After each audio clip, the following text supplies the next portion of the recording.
On the flight back with Susan to finalize our divorce, we both ended up crashing. Before the crash, she said, "If I could do it over, I'd marry Nick. He's the one who makes life feel alive." When I opened my eyes again, I was back to the day I proposed to her. She dropped the flowers in her hand and ran towards Nick in the crowd, hugging him tightly. She said, "Nick, I want to marry you." I realized she had been reborn too. As she wished, I let them be together. But later, she regretted it, begging me to take her back on her knees.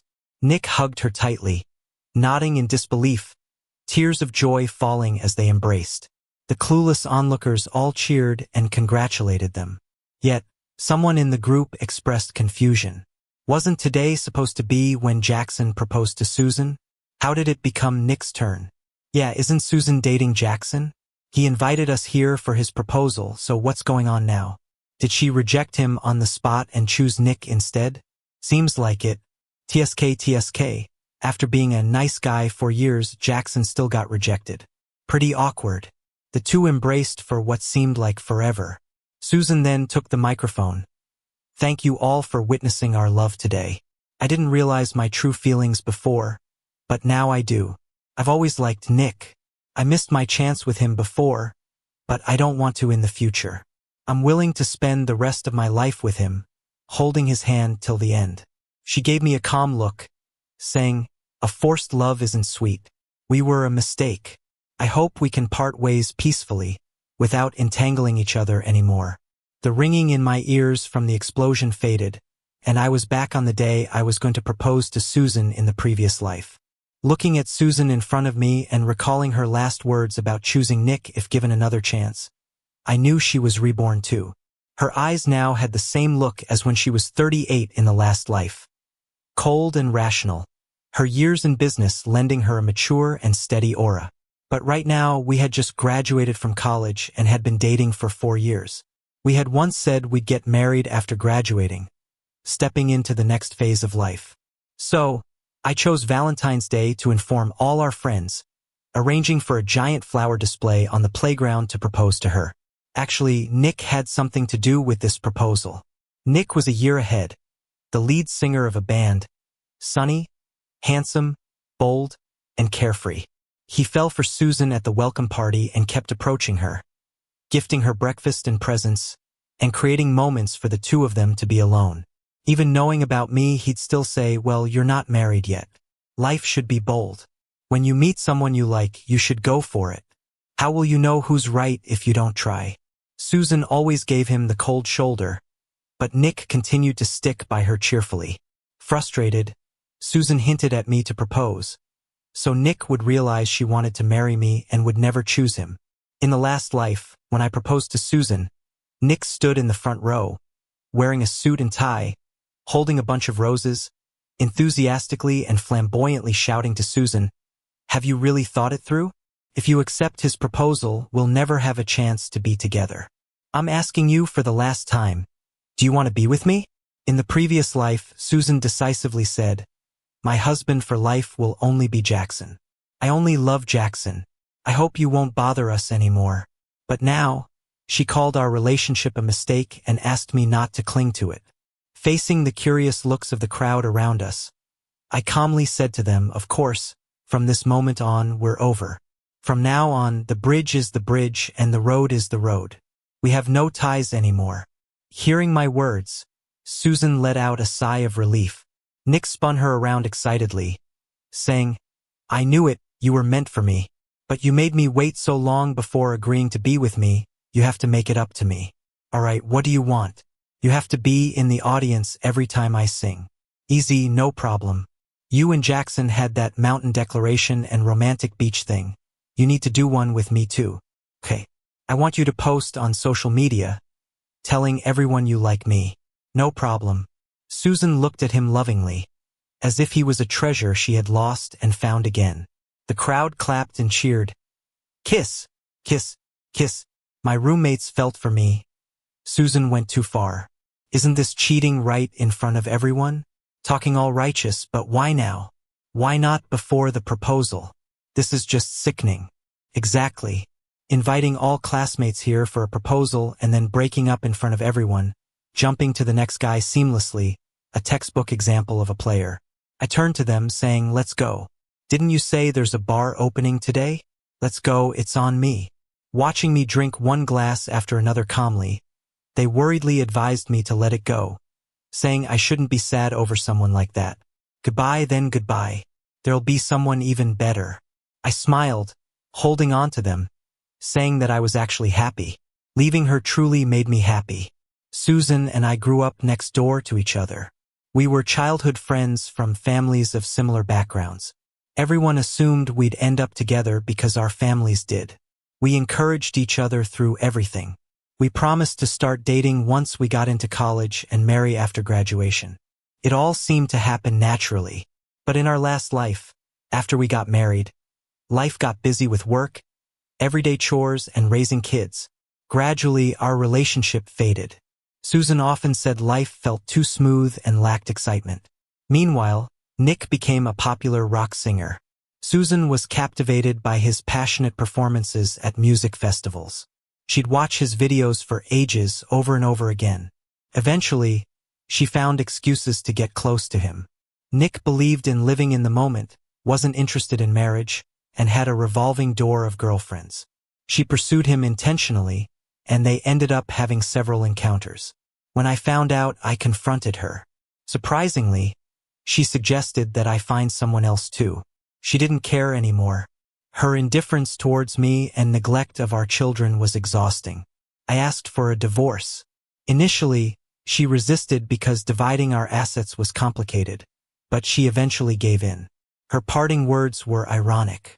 She said being with someone free-spirited like Nick was true happiness. She claimed the 2 weeks with Nick brought her more joy than her entire past. According to her, I've always been too logical and stuck in a routine, unable to experience a vibrant life. I realized I hadn't seen how naive she really was. She thought she knew the secret to life, but without a solid foundation, all that carefree living was like a castle made of sand, ready to blow away with the wind. I drank too much and headed to the restroom. I passed a room with a slightly open door and heard someone ask, "Susan, what you did today was unexpected. I heard you and Jackson grew up together. You don't like him anymore?" Susan exhaled a smoke ring and replied, "Yeah, we grew up together, our families set us up. I thought I liked him, but it's just the bond of friendship. His rational nature seemed boring and annoying over time. Who do you really like?" Someone teased. Susan pulled Nick close. "It's Nick, of course." Just then, someone bumped into me and pushed the door open. Everyone inside turned silent. Susan flicked ash from her cigarette and frowned at me. "We agreed to break up. You're not going to cling on, right? Why are you here?" Watching her deftly smoke, I wondered when she'd picked up the habit. But it wasn't my concern anymore. Nick leaned in and kissed her dramatically, claiming his territory. "I always said you never know until the end. Susan chose me now.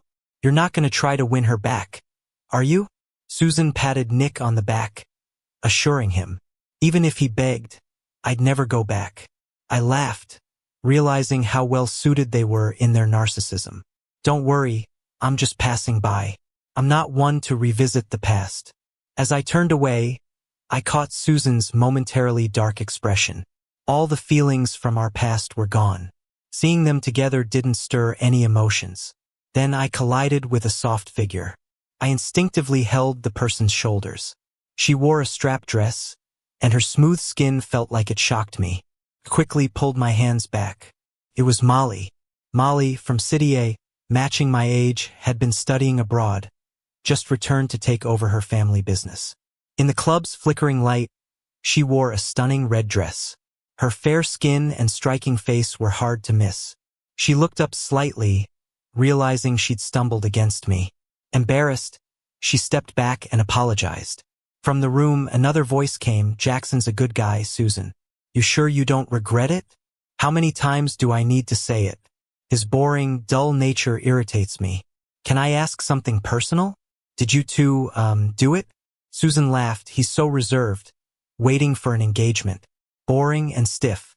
Nick piped up, "If you proposed tonight, were you going to give him your first? Oh, don't be mad. It didn't happen. Let's celebrate. Come home with me tonight?" That's what I'm talking about. Your first should be mine. Molly, smiling, met my eyes. With cheeks flushed from alcohol, she softly asked, I heard you broke up?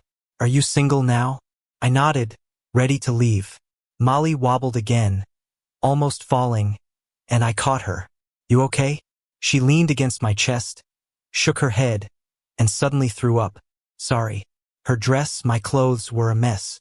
Molly, looking a bit embarrassed, said, Sorry, I drank a little too much. I sighed lightly. No worries.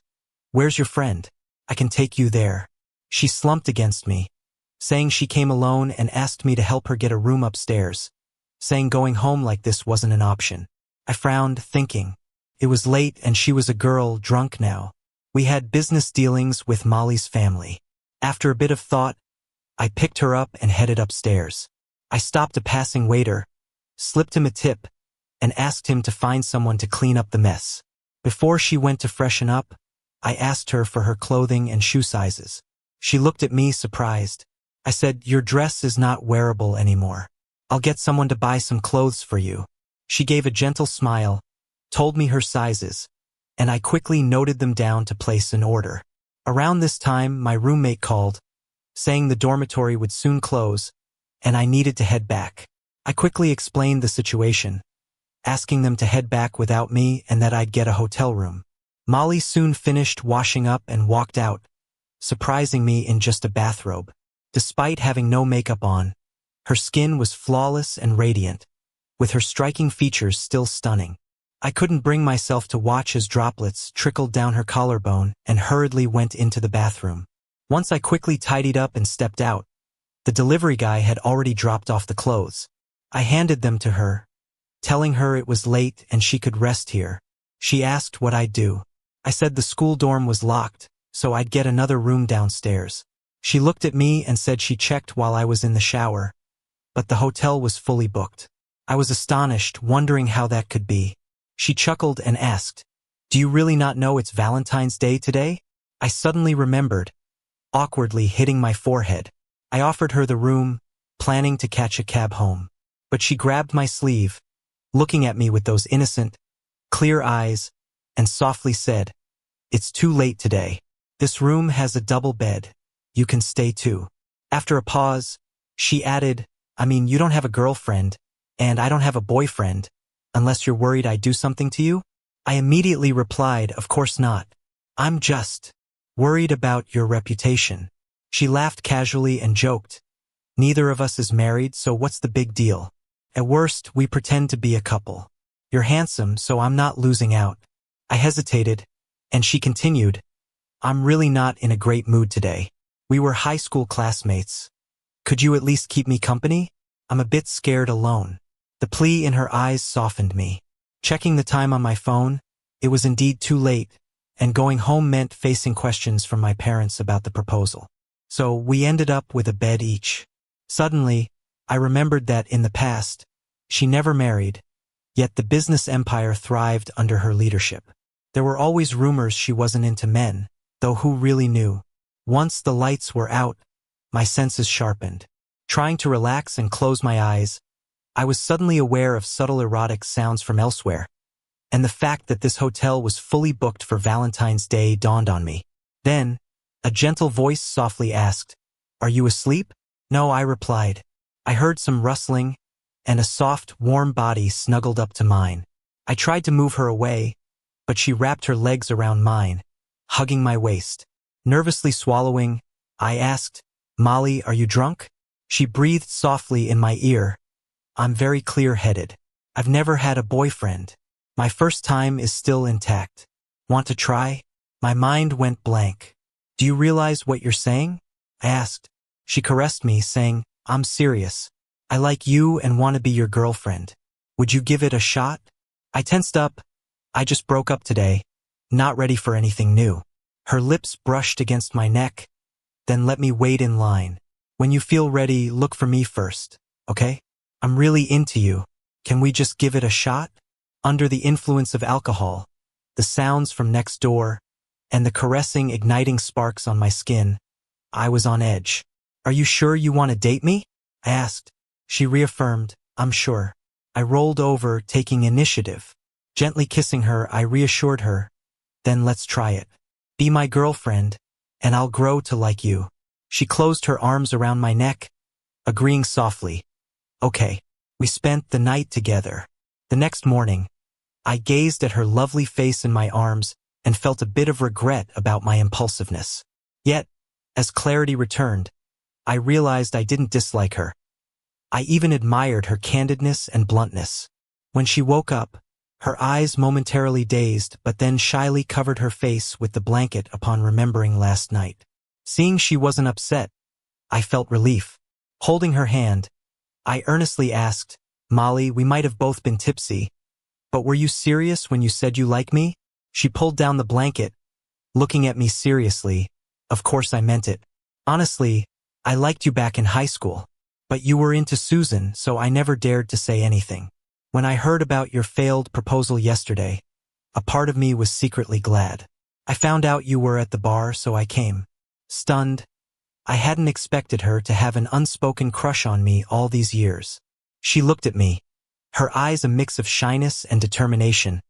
"I like you. Last night was consensual on my part. I know you're not into me, so I won't cling to you. Don't worry." Seeing her resolve made my heart race a bit. Even though my breakup with Susan was fresh, feelings had faded long ago, so I hadn't felt this kind of heart flutter in years. I earnestly told her, "Maybe I don't like you as much as you like me now, but you're great, incredible. I think I could grow to like you a lot. So, could you be my girlfriend and give me this chance?" Her eyes sparkled with tears of joy. "Yes, I would." She had driven here yesterday, handing me the car keys. I was puzzled. "You're not driving?"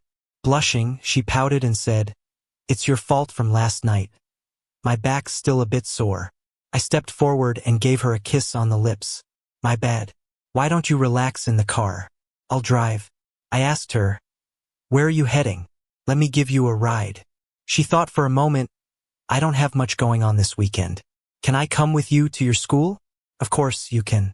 As a senior, I don't have any classes left. Today, I just plan to move my dorm stuff back home and start working at the company again." Unexpectedly, as soon as we arrived at the school, we ran into Susan and Nick. Holding Molly's hand, I nodded at them and kept walking, but Susan stopped me. "Where were you last night?" "That's my business, Susan. Aren't you prying a bit too much?" She didn't look too happy. "Someone saw you and a woman head to a hotel room upstairs last night. Was it her?" I replied calmly, "I'm free to be with whoever I want. If I recall correctly, we broke up yesterday. And this is my girlfriend, Molly." Susan moved to slap me. "We just broke up and you went off with another woman to a hotel. Were you trying to get under my skin?" I furrowed my brow and blocked her hand. "You've got it wrong. I have no feelings for you anymore and I wasn't trying to upset you. Being with my girlfriend yesterday was totally natural. Please watch what you say in the future and avoid causing misunderstandings with my girlfriend and your boyfriend." Nick's face changed when he heard that, freeing his arm from Susan. "He can go to a hotel with whoever he wants. Why do you care so much? Are you really still hung up on him?" Susan shot me a fierce look but pulled Nick's arm consolingly. "I was just concerned as a neighbor. My feelings for you are genuine. My heart is only for you. That's why I chose you in front of everyone yesterday." Susan smirked at me. "Don't get it twisted. I broke up with you yesterday because I was worried you'd hang on to me and spiral into bad habits trying to upset me with someone else. As long as you're not, it's fine." I gave a cold laugh. "People shouldn't be so full of themselves. You're not the only woman out there. You've moved on, and naturally I will have a new girlfriend too." Ignoring her furrowed brows, I took Molly by the hand and left. Getting too full of herself and having double standards. Just because Nick chased her for 2 years, does she think she's irresistible? Molly's eyes were sparkling as she looked at me. "Did you call me your girlfriend?" Looking at her eyes full of me, "It seems like she really likes me." I tweaked her nose. "Yeah, I said I'd be responsible for you. Besides, you're beautiful, smart, capable, and have such a great personality. It's hard not to like you." I kissed the back of her hand. "I'm starting to like you a bit now, and I'll keep liking you more." She joyfully jumped into my arms. "I'm so happy. You have no idea how long I've been waiting for this day." I gently stroked her hair, feeling the fire of love reignite in my heart. The drama around the Valentine's Day proposal on campus slowly faded. Susan and Nick's fans grew in number. He rode a bicycle with her through campus, feeling the summer breeze, just like the leads in a campus romance drama. They kissed on a hilltop, swearing to love each other forever. They sped through the streets on a motorcycle at night, feeling the thrill of speed. They sang loudly by the sea at night, experiencing the freedom of life.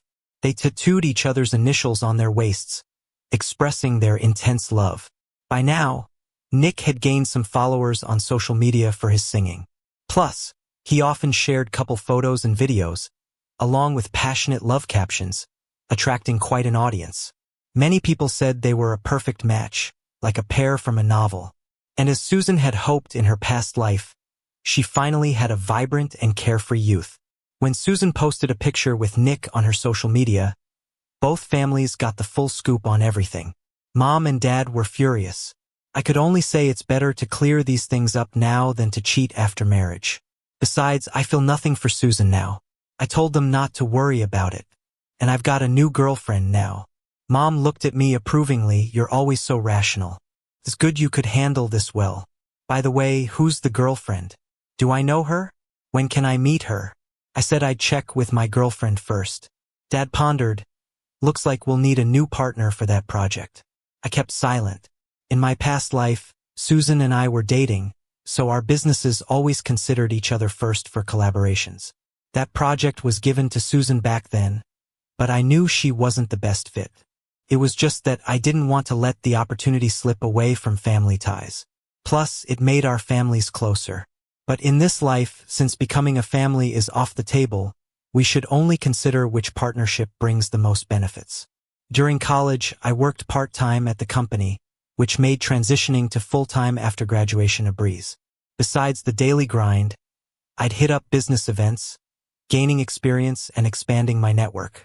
This weekend, I attended an elder's 80th birthday party. After greeting a few family members with Dad, I found a quiet spot to rest. That's when Susan's sister approached with a drink. Didn't think my sis would break up with you. I replied plainly, the end of a journey. She took a sip, eyes evaluating. Heard Jackson's project hasn't found a partner yet?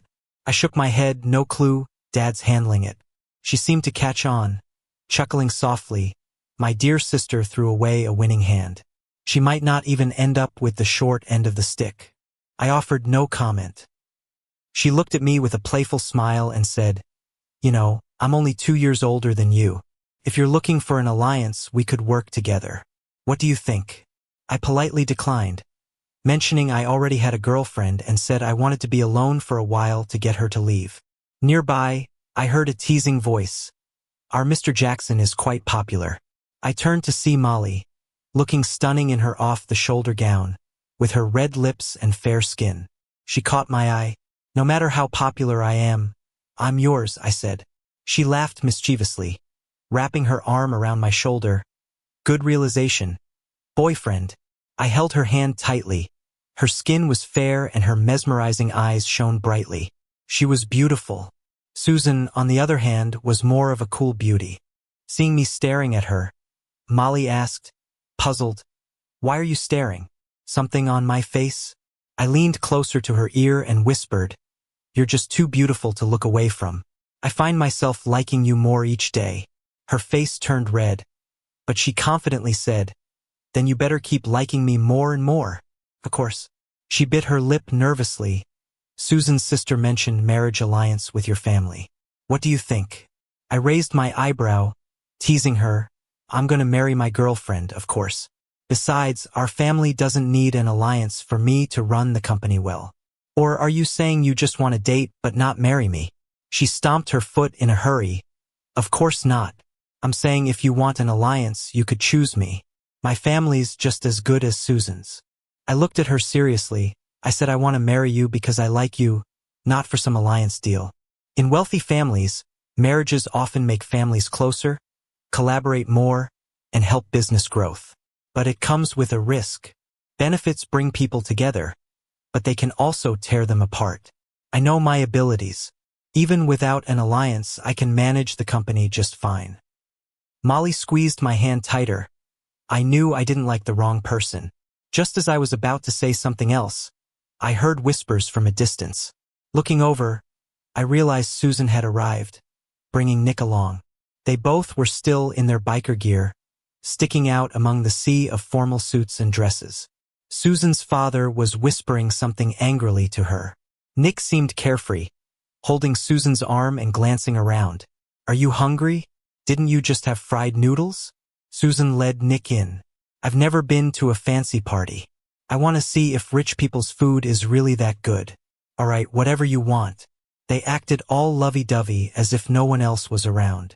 Nick picked up a snack, snapped a selfie, then came over to us, circling around with a baked treat.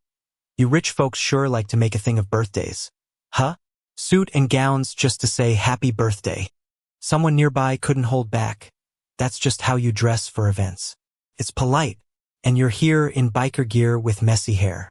You're the one being disrespectful. Nick ruffled his hair. I'm all about that laid-back vibe. The birthday dude even said we're the breath of fresh air, youthful and genuine. Unlike you guys, pretending every day. Isn't that tiring? His words sparked anger among those who heard, not to mention toward Susan. She shielded Nick, saying, Nick is straightforward, hope you don't mind. But he ain't wrong, you know. In her past life, she was top dog, used to flattery. But now, being cold like this without being a part of the family business made people unhappy. Someone her age asked, Susan, what do you even see in him? Jackson's got it all sorted, status, looks, skills. Suddenly, all eyes were on me. Susan frowned my way first. Jackson's great, but Nick is the best for me. Then she grabbed Nick's hand, saying she loved his openness, making her happy and relaxed. Nick boldly planted a kiss on her right there, shocking everyone. Someone scoffed. What is this? A soap opera? I heard later, after the party, Susan's dad was mad. Told her to break up with Nick, apologize to me, reconcile since I was better for her career. Susan refused, leading to a heated disagreement. I, however, was relieved. Susan was off my radar entirely. She should rather stick with Nick, don't turn back to me, or I'd feel sick and lose sleep. In the end, my dad decided to work with Molly's project, and she joined the team. He had nothing but good words for her skills. When she first came over for dinner, my parents were impressed. We thrived in our companies, stayed in touch, our love growing stronger. 2 years later, I planned a grand proposal, inviting friends and family, asking Molly to marry me. She tearfully said yes, and we hugged in joy. Throughout those 2 years, Susan and Nick lived joyfully. They got married just 6 months in and even live-streamed their wedding. The Nick who swore off marriage finally did, with Susan, the one she boldly claimed to marry. We have different pursuits and lifestyles now, and I thought that was the end of it. But life seems like a book of mistakes, and there's always someone who ends up undoing everything they did before. Susan started working at a company, and Nick became a rock singer. I've heard from friends that they've broken up and gotten back together multiple times. Their fans keep growing, and with Susan's background, their relationship frequently makes it to the trending topics. Yet, the news about their recent breakup hasn't stopped. There are pictures of Susan and Nick arguing, and videos of Nick dancing closely with other women in bars. I just skimmed through it like tabloid news and focused on my busy work and wedding preparations. After work, Molly was holding my hand and we were about to leave when I got a call from an unexpected number. As I answered, I was told to look to the side, not far away. Susan was standing there with her phone, looking at me. Molly gripped my hand tightly, and I gently reassured her. Give me a second, it's probably work-related. I'll be right back. Being in the same circle, I've met Susan a few times, mostly at work events. She lightly kissed my forehead, almost marking her territory, which made me chuckle. When I approached Susan, I caught a strong smell of smoke. I gave her a neutral look. Susan, work stuff is better talked about during office hours. She forced a slight smile. How have you been lately? I raised my eyebrows. Pretty good. She didn't seem to want to talk about work, so I was ready to say goodbye and leave. But she lit another cigarette. I'm not doing so well. I frowned at her, And only from her opening up did I learn that since she started working, she's had less time for Nick. Yet, Nick continued his carefree lifestyle, constantly partying with friends and sometimes getting close to other women. Naturally, this led to Susan questioning him, and their arguments became more frequent. Nick argued Susan wasn't there for him, while Susan believed he didn't understand the pressure she felt to support a family. Nick shrugged it off, saying live for the moment, questioning the need to earn so much money. Susan liked a free and passionate life but desired financial comfort too. Back at school, family support was a safety net, but now, as a graduate, she had to earn for herself. Susan has one older sister and two younger brothers. Two are illegitimate, but recognized by the family. The internal struggle is intense. In the past life, with support from my family, she gained significant control in her family business. This time around, without my help, even with the memories of a past life, her situation isn't great. She gave a sardonic laugh. I was just too frustrated. Thought I'd find someone to talk to and ended up here. Do you think I've failed? I replied calmly, everyone has their path. Success or failure depends on how you see it. How you're doing now isn't my concern. I've got a fiancé. Maybe find someone else next time for a chat. Susan stared at me, seemingly wanting to continue, but I interrupted her. My fiancé's waiting. I'm leaving. Bye. A month before our wedding, news broke about Nick getting drunk and booking a room with someone. Details were all over social media, and people were buzzing. Susan was caught by reporters at her office entrance, looking utterly worn out. Their questions were sharp, and during a live broadcast, she flung a microphone before pushing through the crowd. I skimmed this news and moved on to policy updates. I then got a call from the main person in that live stream. Her breathing was heavy. Jackson, I regret everything. Can we get back together? Susan, there's no more feelings between us. Don't say things like that. But in the last life, I was your wife. We were meant to be together. Her tone sent a chill down my spine. I don't know what you're talking about. If it's not work-related, stop calling me. After I hung up, there was an unsettling feeling in my gut.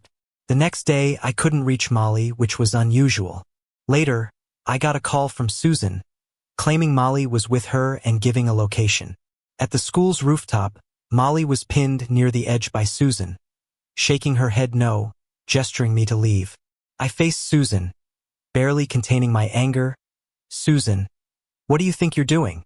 This is kidnapping, you know that? Susan looked at me steadily, then suddenly fell to her knees, speaking softly. Jackson, I made mistakes. The one truly meant for me is you, not Nick. Can we start over? Planning my next move, we could, but let Molly go first. She glanced at me with a slightly deranged smile. You're lying. If I let her go, you won't be with me, right? Standing up, she laughed almost carelessly. Doesn't matter if you say no. Jackson, do you believe in past lives? We were married. We were happy with a perfect family. Everyone envied us. This life has been a mistake, and now I want things to go back to how they were. I felt a cold jolt. What does she mean by that? Susan looked at her watch and said there was half an hour left before we could start over. I glanced at my phone, suddenly remembering my plane crash in a past life was only half an hour away. I stared at Susan in shock. Are you crazy, Susan? You've chosen the life you wanted. Just because things aren't going well, you want to risk your life to reincarnate again? Do you know when I was reborn? I was right at the moment of proposing. If it had worked out, we would be married by now and we'd be happy. I gave a cold smile. Really happy? Even if you were with me, you'd probably still be thinking about Nick, wouldn't you? Her eyes had a wild look. But not this time. This time we'll go back to the beginning and start over. I promise we'll have a good life together. I calmed myself, switched places with Molly, and Susan threw down a syringe for me to inject myself with. She said it would just make me weak, otherwise, she'd have no chance against my strength. I took a deep breath and injected it into my body. Slowly walking towards her, unsure what I had just put into my body, I felt my strength fading. Susan finally pushed Molly aside, grabbed my hand, eyes both tender and wild. 10 more minutes and we can jump together and start fresh. The police burst out from behind the door and freed Molly. Then Nick rushed in. Susan, I knew you still had feelings for Jackson. What now? Are you trying to die together? Susan glanced at Nick and sneered. Looking back now, the time with you seemed fun but was actually pretty boring. It was just drinking and partying, nothing meaningful. Nick laughed bitterly. Then you should have broken up. Saying it's boring now, but weren't you the wildest back then? Now that you're tired of it, it's no fun anymore? I really regret marrying you. If I could do it over, I'd stay far away. Susan nodded. Exactly why I want to start over. She checked the time and murmured, "Time's up." I was shocked. Susan, even if we do it over, I still wouldn't choose you. She laughed loudly. That's not up to you. With that, she pushed me off, following right after. Luckily, I had called the police beforehand. They used a drone to check the rooftop and set up safety measures and an ambulance below. We landed on a safety cushion. Susan cursed like crazy. You bastards? Who asked you to save me? Why save me? I spent half a month in the hospital. Thankfully, the drugs in the syringe weren't too harmful. Susan was diagnosed with a mental disorder, and her family admitted her to a psychiatric hospital. Nick caused a scene at Susan's house, demanding a divorce, which was eventually arranged by their families. 2 weeks later, Molly and I had our wedding as planned. Later, we had 2 kids. One took her last name, the other mine. We walked hand in hand through the years. Those who give their heart receive the same in return.